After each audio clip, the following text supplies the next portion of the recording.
Alderman Santee. Here. Alderman Glad. Here. Alderman McClatchy. Here. Alderwoman Bassey. Here. Alderman Strack.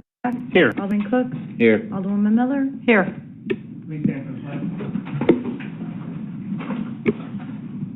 Pledge allegiance to the flag of the United States of America and to the republic for which it stands, one nation, under God, indivisible, with liberty and justice for all.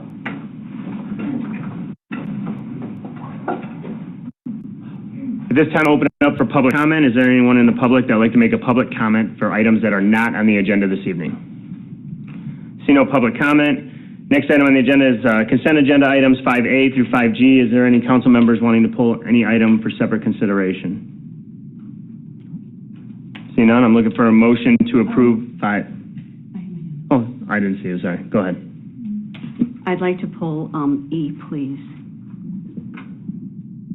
Just a correction to the minutes. Okay. Any others? I'm looking for a motion to approve 5A through 5D and 5F and G. Alderman Miller? So moved. Thank you. Second?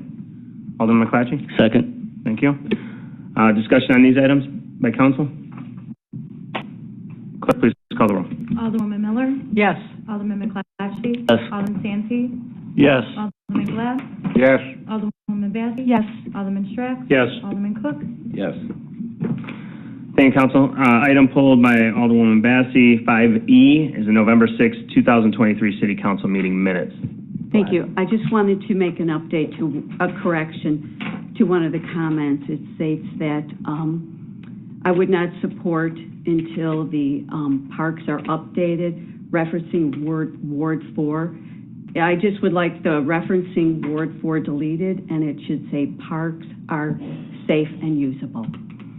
That's the only change I'd like to see. Thank you. So you represent Ward 4, right? Yes. Okay. I just want to make sure that I had, okay. I got you. Thank you. Was that what was said on the recording, right? Yeah. Well, we can fix it. Okay. I am looking for a motion to approve 5E as presented. Alderman Strack? With the amendment. With the amendment. Yeah. All right. Alderman Cook? I'll second. Thank you.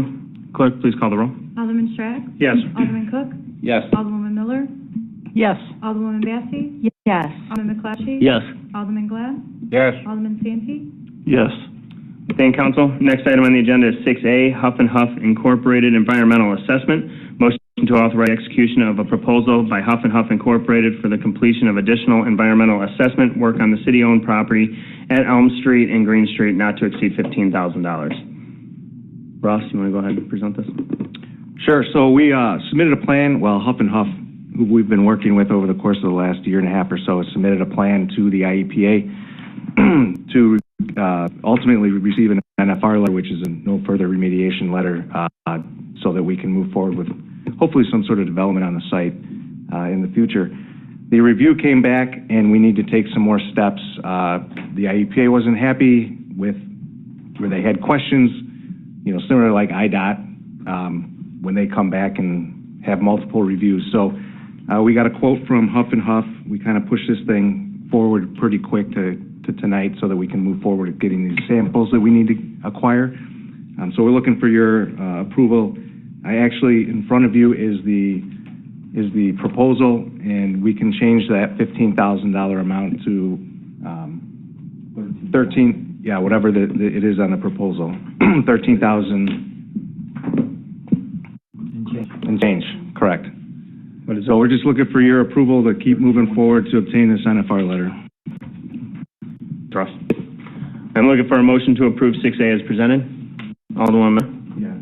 I'll move that we approve 6A with the correction of, well, not to exceed 15 is fine, but the estimates for 13,150. So not to exceed 15 because there'll be overruns. Perfect. Second? Second. Alderman Santee for a second. Discussion on this item by council? See none. Any public comment? See none. Clerk, please call the roll. Alderwoman Miller. Yes. Alderman Santee. Yes. Alderman Glad. Yes. Alderman McClatchy. Yes. Alderwoman Bassey. Yes. Alderman Strack. Yes. Alderman Cook. Yes. Thank you, Council. Next item on the agenda is 7A, is a direction regarding video gaming establishments. I thought it would be a good opportunity to put this on here, so that way it kind of gives Monty and I some direction on where the council stands. We've had several discussion items on video game in the past, and obviously the council changes, so I would like to, and along with Monty, understand where you all stand, because when we have meetings and say, no, the council will not support this, or this is something that they're not interested in, and then all of a sudden it comes back and gets approved, we just don't want to have any litigation over certain situations like that. So if we can get some direction by council, I'll open the floor up and see where you all stand or not stand on it. Alderman McClatchy, go ahead. Thank you. I'm pretty well set the way we're going right now. I think we police it very well. The only thing I would have concern with in the future, just someone that just pops up a business just to have gaming machines and nothing real substantial to sell, I have a problem with that. So like parlors. Yeah, exactly. Got it. Okay. Go ahead. I'm in agreement with Alderman McClatchy. I understand that it's a great source of revenue for the businesses, but I'm not comfortable with the parlors. Okay. Thank you. Alderman Gleb? Yeah, if we go back to the history of when we first approved video gaming, I believe from what I recall, that the council at that time ready to approve video gaming because of the fact that they wanted to support the businesses that we had here at the time.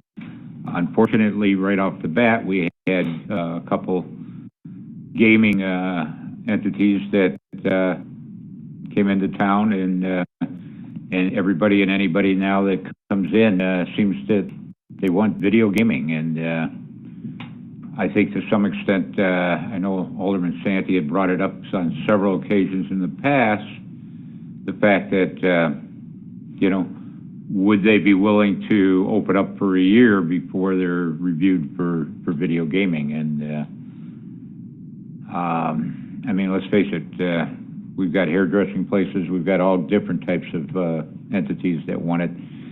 I could see more of the nightclub, bar type places having video gaming, but when I take a look at some of these others, again, yeah, okay, they're gonna sell this, they're gonna sell that.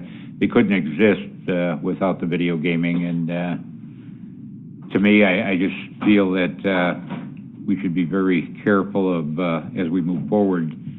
You know, because every time we approve video gaming, we're not adding that much more revenue to the city. We are just kind of diversifying or spreading out the income that the businesses get, and so each business slowly suffers a little as far as the amount of people that come in for gaming.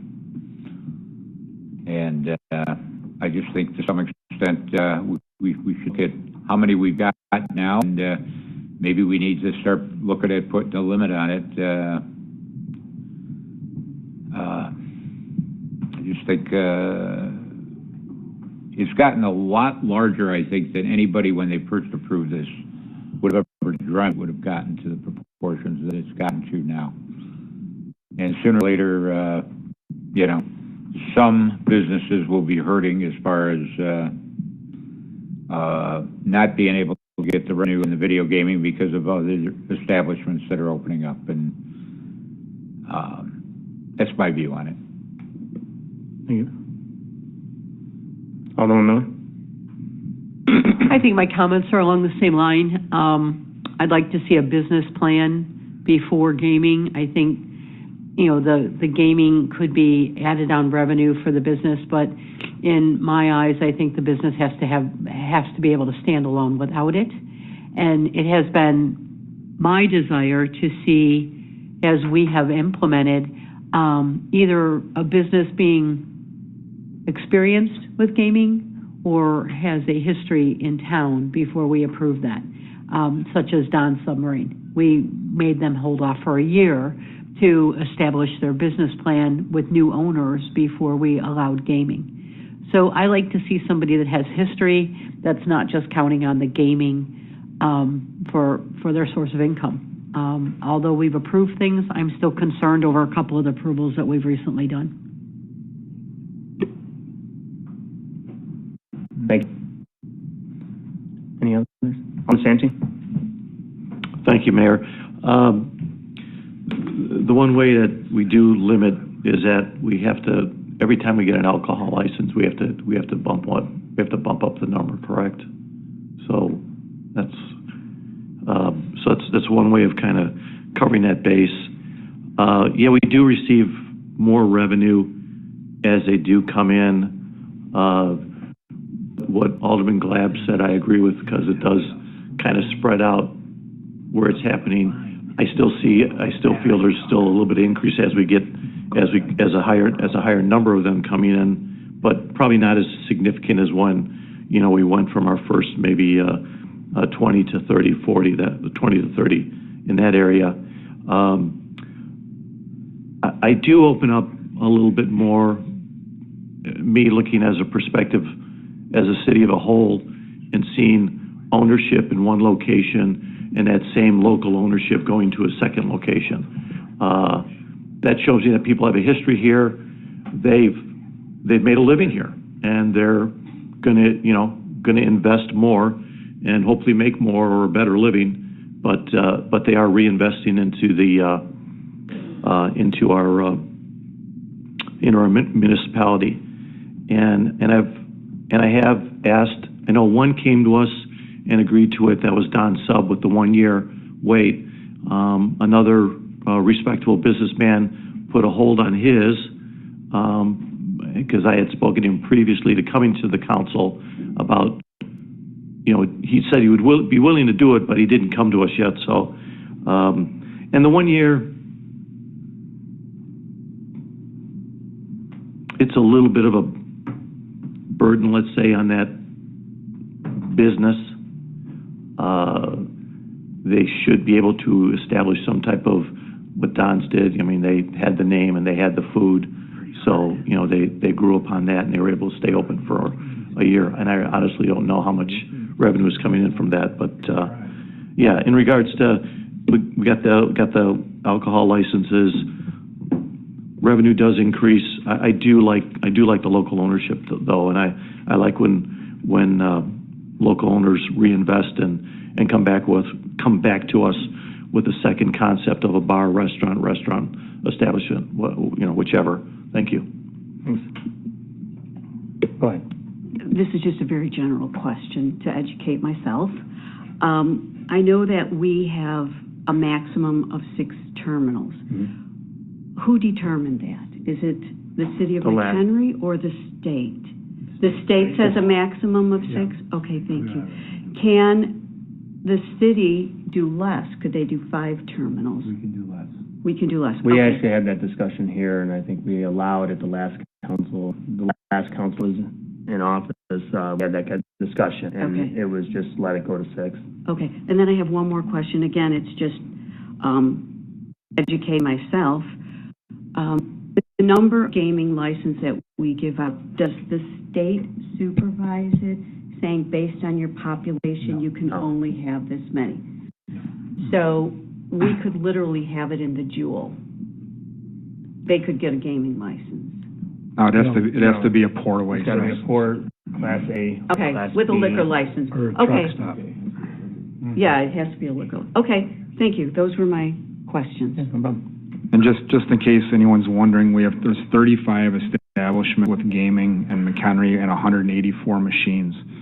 And we make about, based on October's numbers, the city's revenues off of those are about $315 per machine per month, for at least for October it was. And it works out to like $2,500 a year. Per machine. Per machine. Per year. How many machines did you say? 184. 184. Could I ask Administrator Morefield, in relation to, let's say, every gaming establishment that we add on, what kind of percentage are we looking at as far as increases? If we look at, let's say, for year to year. I mean, I could look at that here in a second. We do our budget, that's a line item on our budget. So I mean, I could show you the growth in revenues from video gaming as a line item over the last 5 years. I could show you what that is, or I could look it up. I'd have to pull off the screen to be able to do it. I can get that for you. But we're at $900,000 this fiscal year in video gaming. Just our Which is going up revenues. every year. Yes, quite a bit. With additional gaming. Like by $75,000 or $80,000 a year, it's gone up. At least 10 to 15% that's going up. Right. Yep. Right. The question is the increases from the existing machines or the machines coming in that we're getting that revenue? You know, I mean, you know, we might be looking at a 15% increase, but is that 15% increase just attributed from the new establishments, or is that inflation and people, you know, Yeah, I just don't know. out there more in the established facilities already? I mean, I could do that research You for you. could probably I even can't see come what up with the different money. bars have done and see what they're, you know, every year over year. But from what I Right. hear, they're all doing more. They're not doing less. I can send council too, so the Illinois Gaming Board has a website. It's all public information. You can look up by municipality and you can see it goes by their LLC name, so it's not always reflective of what the actual business name is, but you can go, you can look month by month, so you can compare month by month for an entire year, October of this year to October of last year, however you want to run it, of every single establishment, the number of machines they have, what the total revenues are on those machines, what their take off of those revenues are, what the city's take off of those revenues are. I mean, it's pretty detailed on what you can look at to draw an analysis off of. So you can, it's right on the Illinois Gaming Board website. Alderman Cook? Class A liquor license, does that mean it's a bar? Mm-hmm. Okay, so like a gas station couldn't have gaming because they have packaged liquors, Unless right? it's a truck stop. Truck stops can. So Like like the Thornton's. trio, Yeah, or if they pour. right, that's what I meant, Yeah. like a bar. Okay, thanks. Alderman Strack? I think I've made my stance pretty clear in the past, so I don't know how much clarification either of you need from me, but I do think that if there's another aspect to the business, I'm not up for the parlors as well, but I believe if there's another aspect to the business, a retail restaurant, some other contingent to that business plan, I don't have any issue with the gaming. Okay. David, can you kind of Yeah. give your insight on this? I'll try. So, we all know gaming doesn't have the history that liquor has. When we issue a liquor license, we all know it's discretionary, but in the general sense, based on the statute and what we regulate as a home rule town, we have standards, and if, kind of in the negative, if you fall within these 8 negative standards, you don't qualify for a license, but otherwise, you get a license. Let's call that a bright line. If you're on one side of the line, you get one. If you're on the other side, you don't, depending on the number of licenses which you still regulate. Gaming, we have nothing like that, and most towns don't. And the law hasn't, that I'm aware, come across with any significant cases that help identify what's discriminatory, what's arbitrary. Remember the food people, remember the one guy came in twice with the sandwich, so we brought the sandwiches. Right. And he had like a really good restaurant, and then there was somebody else who had, the microwave. And we don't, I assume what you're looking for is everybody gave their opinions, but there's no line that the clerk or the mayor can draw for a city council versus one person or another on a city council. They're looking for that bright line. Are we unable to give that direction? Because that's what I think. Or do we just bring it in general, every single item? Yeah, but then it becomes arbitrary. Especially when we switch city councils and you get new people, it's like, Right. well, here, I think this color looks good. Monty, go ahead. Yeah, so here's my problem. so I've been here about 4.5 years, and we've done a pretty good job. Like, I feel like me and you together have done a pretty good job. So for 4.5 years, like, Alderman Glab, like when I started, put it the best for me is like, if it's not a restaurant, it needs to be a restaurant or a bar, like a real restaurant or real bar to qualify for video gaming. And that's what I've been telling people. And I get at least a call every week. So sometimes two every week of people I'm turning down. I want to talk about gaming, and I'm like, well, hold on. I'm like, I've got pretty good direction to stop you, and we're not going to waste your time. I'm not going to waste the council's time. If you need to be a restaurant or a bar, and if you look like a video gaming cafe, we're not even going to consider you. We're not even going to let you apply, and it's worked pretty good so far.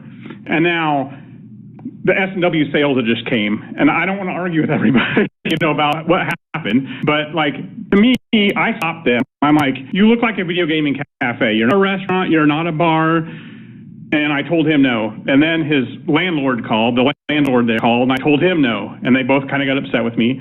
I'm like, that's just how it's been for 4.5 years.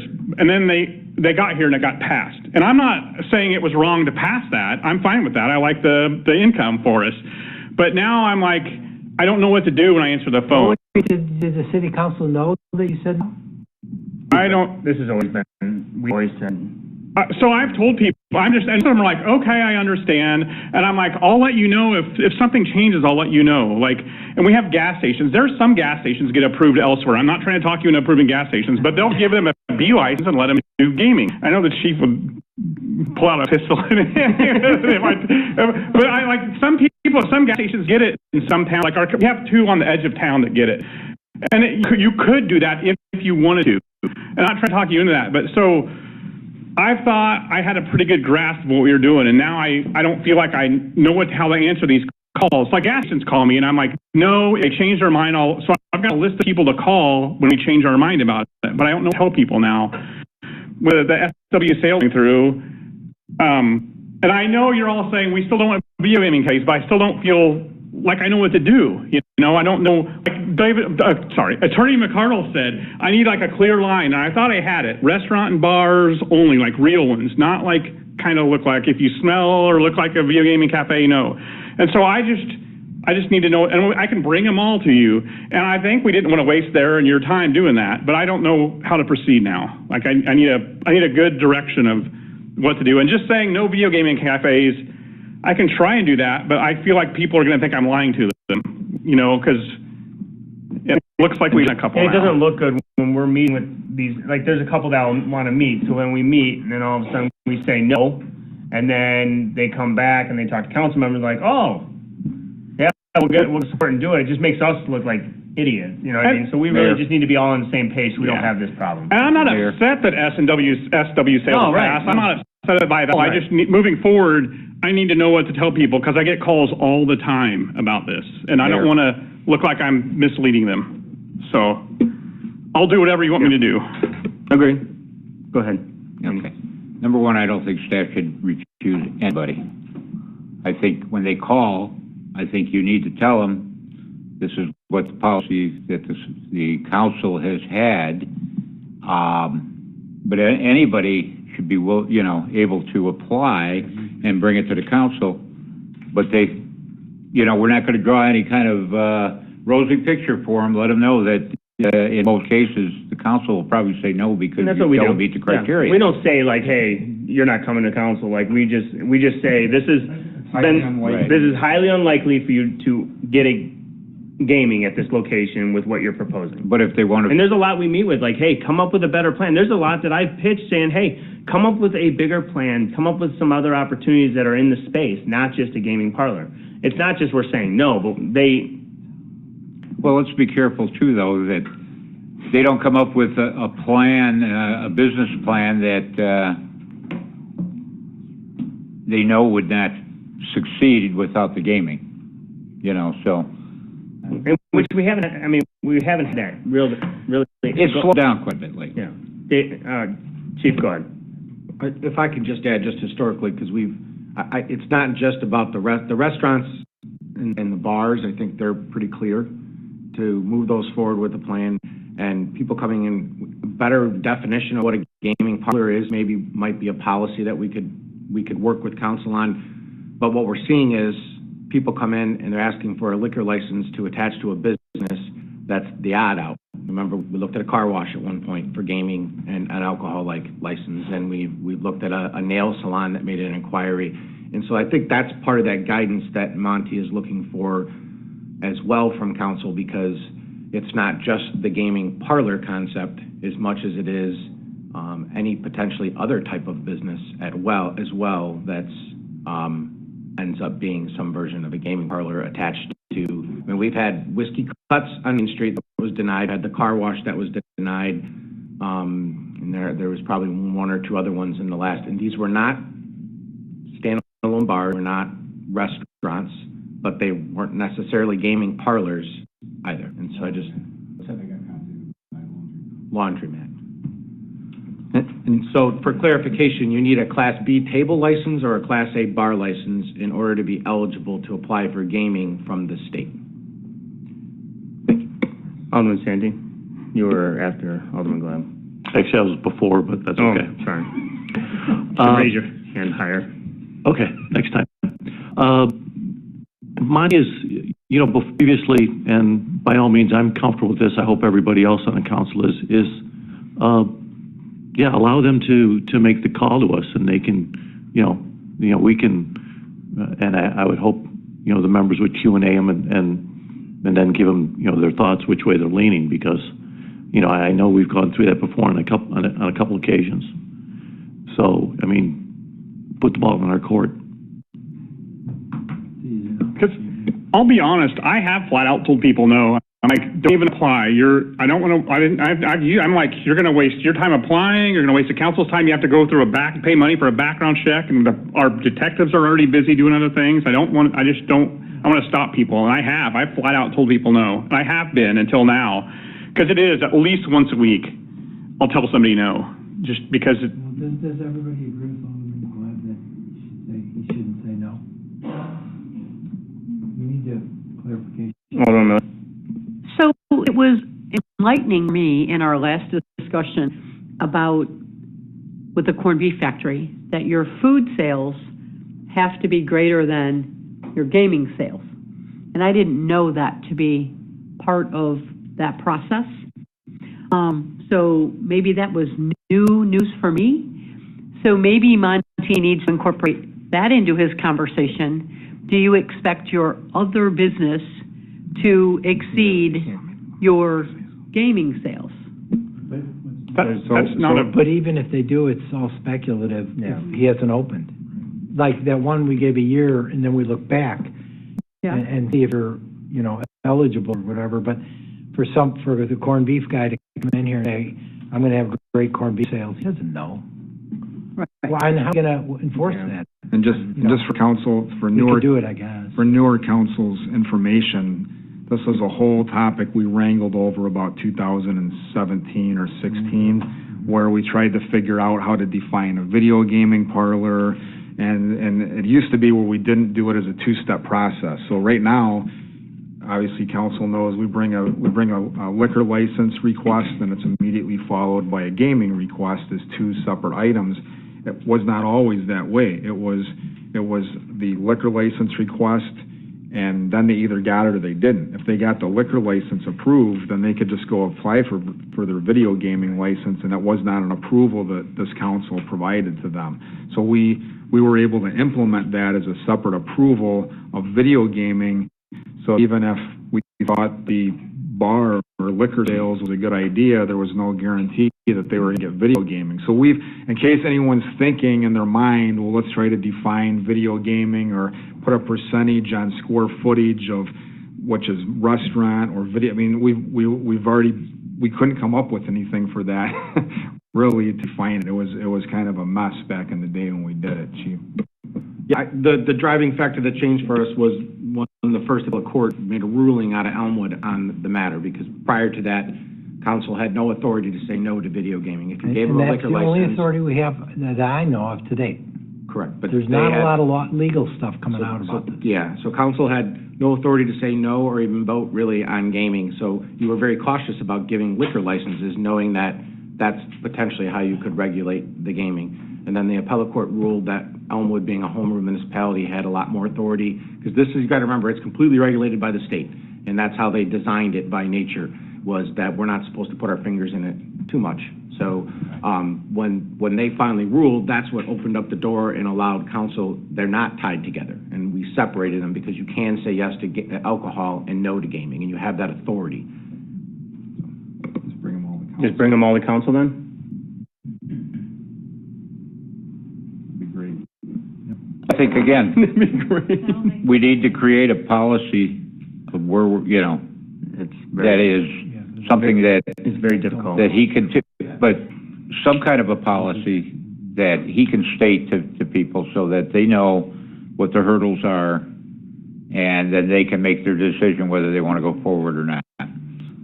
Because some of them won't if they know that, you know, they're going to get a total resistance from the council. But at least if we have a policy of some sort, you know, just so that when they do call, he can let them know what it is, and they know what the game is at that point in time. Yeah. Chief? Could the staff maybe provide you with some options for what that policy would look like that we could bring back, so that way it could be your guiding document then moving forward, though? Because we've had different topics come up and different votes and because time goes by, and I think honestly every business plan is slightly different, and it's looked at quite different, and it would be more helpful for us if we had that document that you guys could approve officially, and then we could use it as a guiding document. We're still sending stuff back to you, but then that document's kind of like similar, like we have a purchasing policy, and we follow that policy on how we purchase things too, so that way it might be a little bit less confusing as they funnel in, and Monty's usually getting them a week. It's provided that we put in there that it is a guiding policy and it's not a strict policy. I think, you know what, Council vote overrules any policy. right, I understand that, but, you know, some will say, well, this is your policy. No, this is a guide so that you know where the council stands on it. I think that's the whole idea more than anything else. Again, like you said, you know, somebody comes in and maybe for some reason or another, even though it doesn't meet certain criteria, it's something new and different, and the council may bend on it. And we don't want anybody to say, well, you're not following the policy now, you know. So, I don't know, just so we're protected as well as far as, you know, where we're at. Thank you for all your help. That's helpful. All right. Yep, I'm good. All right. Thank you. Any other staff reports? You want to talk about the charrettes or not? Yeah, so I sent an email out midweek, I think, last week for our comp plan. HDR is going to be here in this room next week, Tuesday, Wednesday, Thursday. There was a flyer that went out with it. Maybe check your email if you haven't yet. You're welcome to come to what they call a charrette, which is a planning workshop, basically. I defined it in the email, but you know, you're encouraged to come. It's part of developing the comprehensive plan. So if you have time in the evenings, you know, it's 2 hours each night. However, you only have to be here for 15 minutes if you only want to be here 15 minutes. It's kind of an interactive thing. You'll go station to station. I think there's 4 or 5 different planning areas in town that we're going to be working on. So your input would be welcomed. The Planning and Zoning Board is also invited as well. So the tricky thing is the Open Meeting Act. So like that's why I know a few council members already contacted me, told me when they were going to be here. So if you know when you're going to be here, or you have an idea of when you're going to be here, just shoot me an email. If not, we'll just have to make a decision on posting for those 3 nights, which we could just post a meeting for those 3 nights. It's just not gonna happen. If these are just tables and there's never gonna back away and have a group discussion. No, it's not. It's not designed that way. Yeah, then as long as. I just keep everybody away from one another. Totally good. All right, but if you could, and you have an idea, shoot me an email with the time that you're going to be there. We're kind of trying to keep the time slot, get the times down. If not, and you show up, it's not the end of the world. All right. Roscoe goes to jail, you guys don't. Yeah. Right. Whatever. Any other staff reports? All right. Today, for Rise Up Foundation, we announced 4 of the 10 bands, national acts, today. They'll go on sale on Friday. So we'll start making other announcements over the next few days and then in the next upcoming weeks as well. But there'll be 10 national acts for all 3 days. So I'll keep you all up to date on the acts before we announce. I'll send you all an email on it. So other than that, I have nothing. City Council comments? Alderman McClatchy? Thank you. I don't know who I direct this to, but when we altered the contract for a leaf pickup, was that like a handshake deal, or was that in writing? It's in writing. You amended the contract to go to the zones. Because this whole, last year was, it was bad, but it seems like it's worse this year, and it seems like we've bent over backwards for these guys to, have more slack in there to do the job. And I talked to Mike Flood Monday. He got back to me. He said, we'll get it taken care of Thursday. Was done, and then Friday had somebody come out there. But I don't know what's going on. I mean, with the staggered zone thing, I think that would help them out.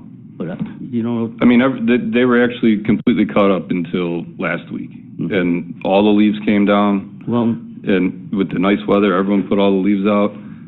I'll be honest, I don't know if there's any hauler we would have had difficulty keeping up. My neighbor had their leaves out there for 5 weeks straight. They were just picked up Friday. And I spoke with Mike about that one, and every time he sent the driver over there were the parking spots are right there, and there were cars there. Gotcha. Friday morning, I talked to him, I think it was Wednesday or Thursday. I got over there Friday morning early. I called him. I said, send your driver right now, because there's no cars here. He sent the driver right over and got it picked up. Okay. So they are back on schedule. I talked to them this afternoon. I've been talking to them on a daily basis now. They knew they got behind. We had a conversation Friday. We decided to allow them to even work Sunday to get caught up. And this afternoon when I talked to them, they're back on track. Okay. Thank you. Alderman Glenn? Yeah, I did have a phone call into McFlood on Saturday morning, and I got a hold of him right away and asked him to check on what was going on, because one of my constituents called me on Saturday that his leaves were not picked up, and when he called their office, told that they didn't have any trucks out there. And that's when I called Mike Flood, and then he said he was going to check into it, and he got back to me in about 10 minutes and told me that they were out in that area and that they would be picked up that day, which they were. So they are trying, okay? And I'm not saying they're doing a stellar job, but you're right. As far as I've seen this on many occasions since we've had the leaf pickup, and that's the fact that you go along, you're caught up, and then all of a sudden, bang, everything drops up at once, and I can see where they back up on that.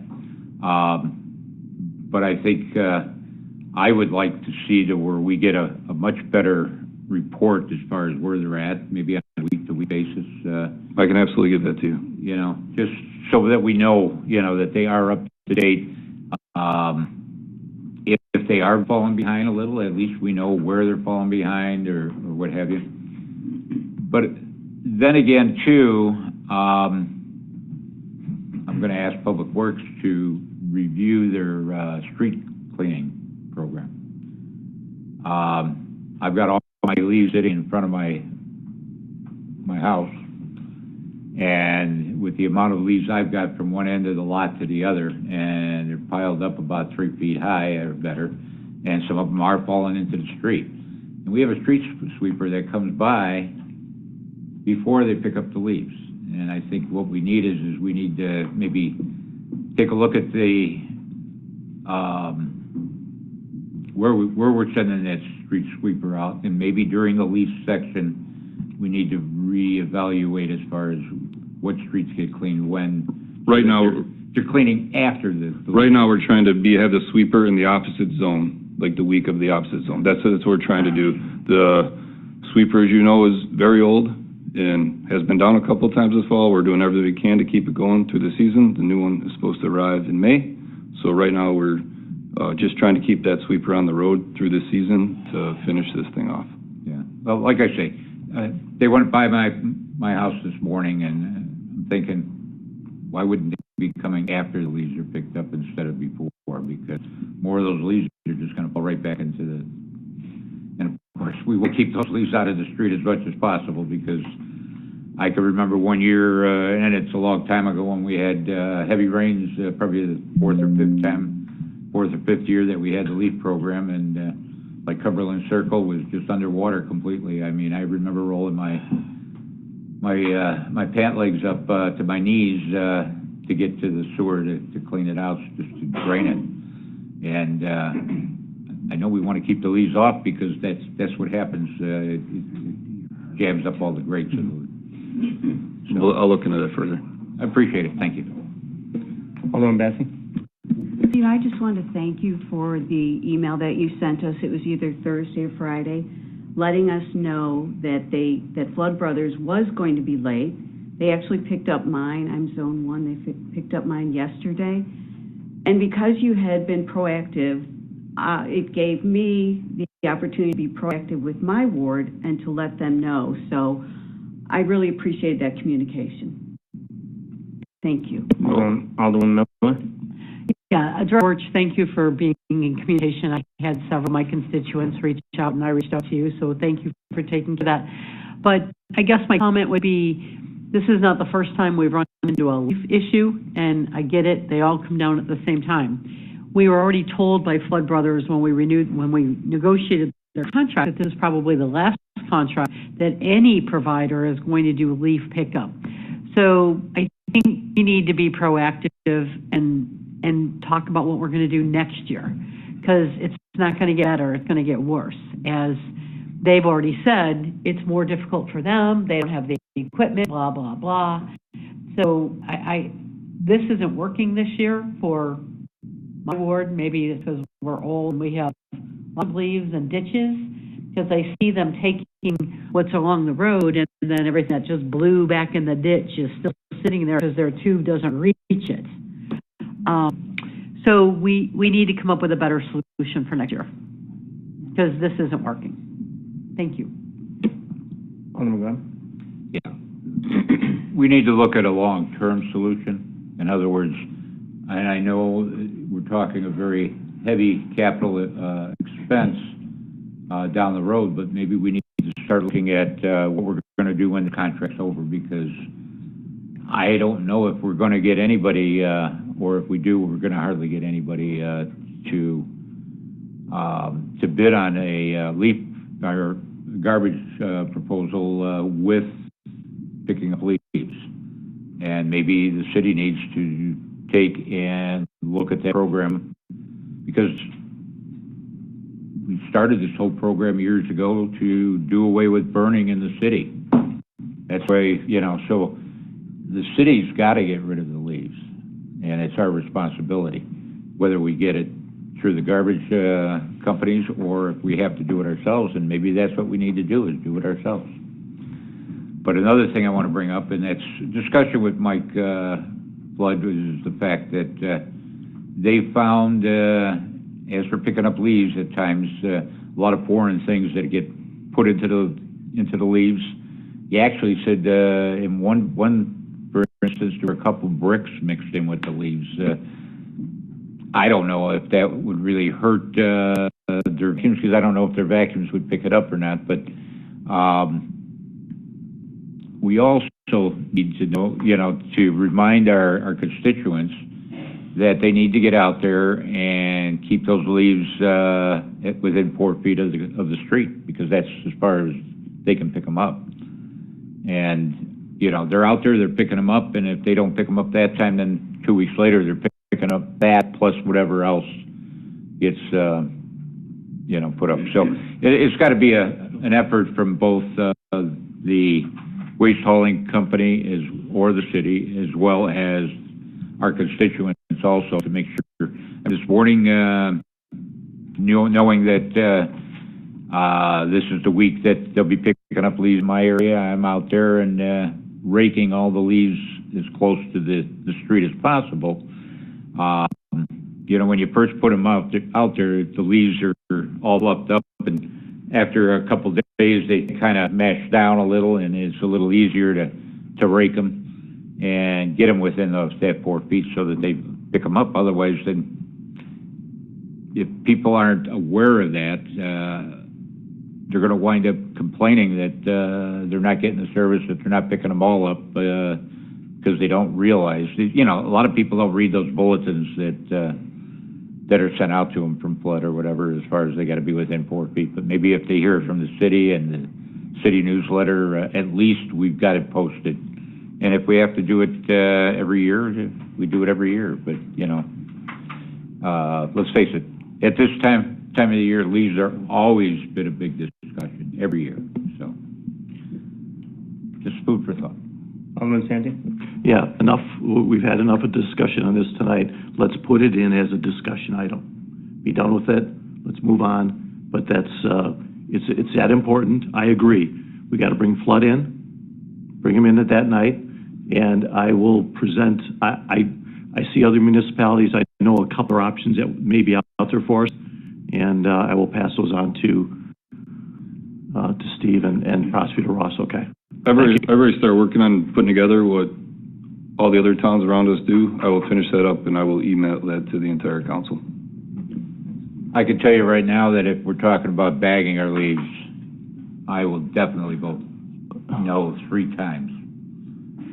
Because I'm not going to go out and buy 55 bags. We haven't even got to that. Let's have a discussion. That's a great idea. Let's have that discussion. Okay. We have it, let's put it on the agenda item. Thank you. Thank you, Steve. Any council comments? All right.